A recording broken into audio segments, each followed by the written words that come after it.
focusing on the warmer bit. Sarah, thanks very much. Have a lovely day. Nice to see you today. Thank you. See you later. Time 9 minutes to 9, and they are a symbol of Britain's cultural heritage. The iconic red phone box has been a staple, hasn't it, of our towns and cities for decades. But of course, with the rise of mobile phones, the humble phone box is an increasingly rare sight. But now an unusual one in Leeds has been listed to safeguard a unique piece of our design history, as Phil Bodmer can explain. Ring on my phone, ring on my phone. In the age of high-speed internet and 5G mobile communications, a telephone box to some may seem somewhat dated. Once upon a time, these ubiquitous red kiosks were a reassuring presence on the streetscape. And there's the daily telephone call from Bill. Mustn't miss that. No need to miss lunch either, you just take it in with you. The first boxes, designed by Sir Giles Gilbert Scott, date from 1926. Constructed from cast iron, they differed little from later models until the more modernistic K8 was introduced, followed by the Mark II version in 1976. Now, this rare and nationally significant exhibit at Seacroft Hospital in Leeds has been granted Grade 2 listed status. There's lots of reasons why it's really important to make sure it's listed and make sure we protect it, and also highlight the box here and highlight it as part of the heritage. And beloved red telephone boxes are a beloved part of English heritage and culture, so that's the reason why it's so important.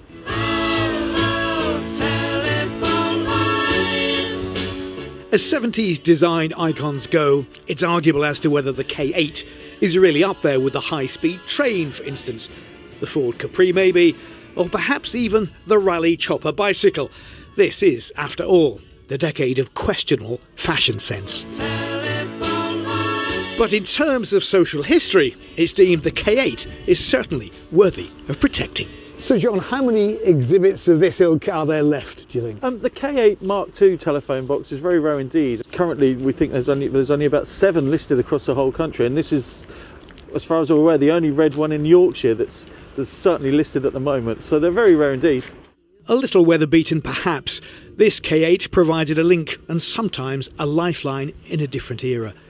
A half a century on, listing means it retains at least an emotional, if no longer a physical connection to the people it once served. Phil Bodmer, BBC News.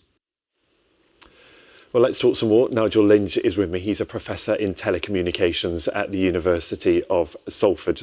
Good to have you with us. Nice to see you. You've brought some in here, some miniatures, we should say. We should be really clear. I love this one. The one that a lot of people, I think it's done badly in comparison to the others. I like that. And that's the K8, isn't it? It's the K8. I mean, so first of all, phone boxes in the telephone world are called kiosks. Okay. So everything's a K something. Oh, that's useful. And number 8 is obviously the 8th version. Yeah. But it's actually not only Britain's last red phone box, I think it's rather Britain's unloved phone box. You're a bit of a rarity saying you like it. There's something really simple and clean about it. Yeah, it was designed in 1968 by Bruce Martin and really had its heyday in the 70s. It was designed to be modern, used a lot in town centres and so on.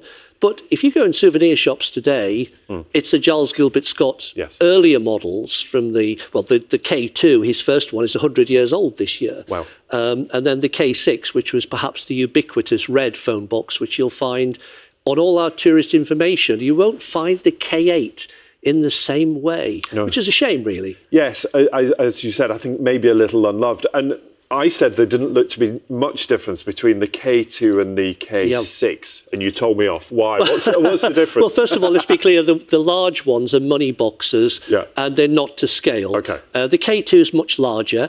It has 6 rows of 3 equal-sized windows.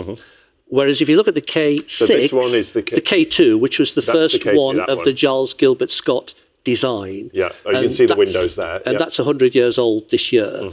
The K6, which came in the 30s, so 35, 36, was smaller, a bit better proportioned, you could say.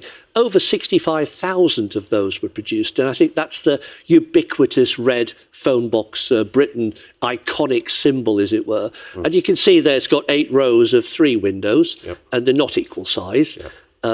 However, that's half the problem, because they were very, from maintenance point of view, obviously you've got to look after all those windows, you've got to replace them if they get damaged. The K8, which comes in 1968, you can see it's got that large glass window, and partly the reason for that was vandalism, in that you're more visible in that, and therefore potentially less likely to do naughty things with regard to stealing the money and damaging the kiosk. And that's why these things are fascinating, because they're a bit of our social history, as well as the design. It's the social history too, isn't it, that makes such a difference. And from the 11,000 that were originally made of these, how many are left? Oh, there's less than 80. Wow. We talked there about the one that's just been listed at Leeds. In historic England, they've got about 25 listed on their schedule at the moment. Right.